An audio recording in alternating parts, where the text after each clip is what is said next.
I do not understand why a lot of the self-proclaimed finance specialists on this platform are advising people to not buy a property and rent their place and use that money to invest in the stock market instead. This is irresponsible advice, absurd comparisons, and only applies to an exceptionally small percentage of the population. I understand that you need to say something sensational or traditionally unconventional to buy your audience's attention. Here's another reason why you should not take financial advice from people trying to sell you headlines. Just because you heard something from someone with more privileged circumstances than yours doesn't mean it applies to your life as well. So listen to everyone. I'm not telling you not to, but make the decisions that are smart for you and your circumstances. Maybe they are getting commissions on the platforms they sell you, but this advice would be completely different, were they real estate agents instead. Anyway, everybody is thinking about their survival. You have to think about your own. First of all, housing is not a luxury, it's a necessity. It can be an investment, yes, but for the majority of the population, it's a necessity. It is something that you cannot live without. The S&P is something you can live without. Unless there are circumstances in your life where you do not have to pay rent. For example, you can live with your parents, your partner has a property already and you can live rent-free with them.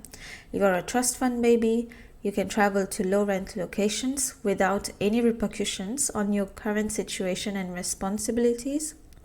Housing is an absolute must in your life that you will have to accommodate at some point. Renting puts you at the mercy of landlords, and at some point in your life you will realize this. There is never any guarantee for renting. Yes, properties cost money to maintain, but so does renting.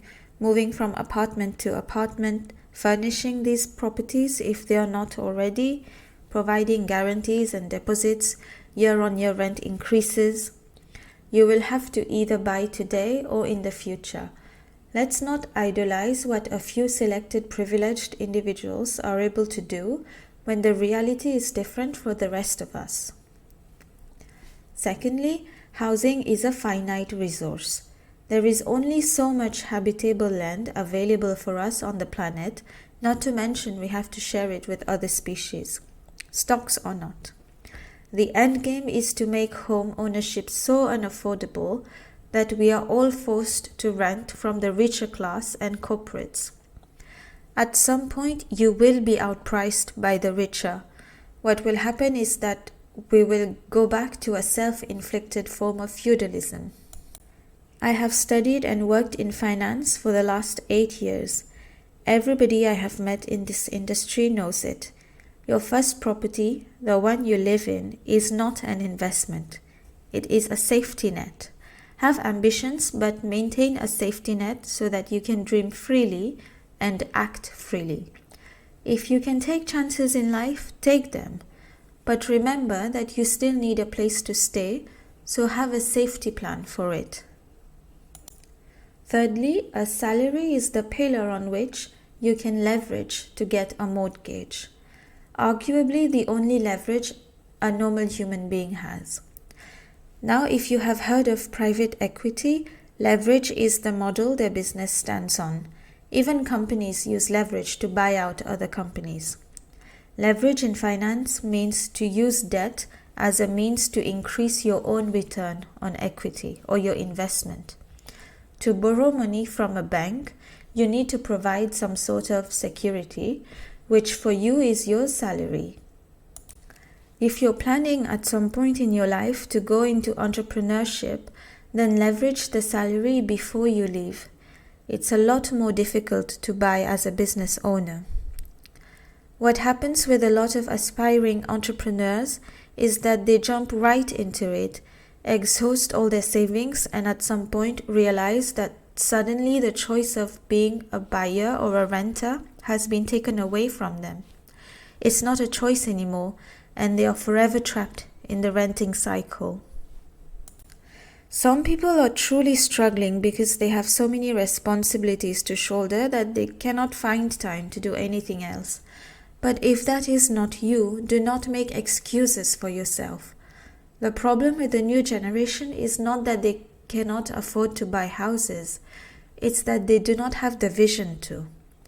You grew up in a world where, with social media, other people's lives and realities have become very accessible to you. Naturally, as human beings, we do have a tendency to compare ourselves to the others that we see.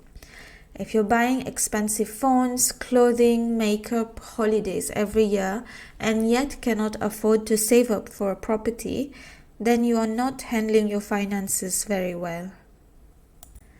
People keep complaining about how houses have gotten expensive since generations. Of course they have, and they will continue to be as long as people use them for investments and there is still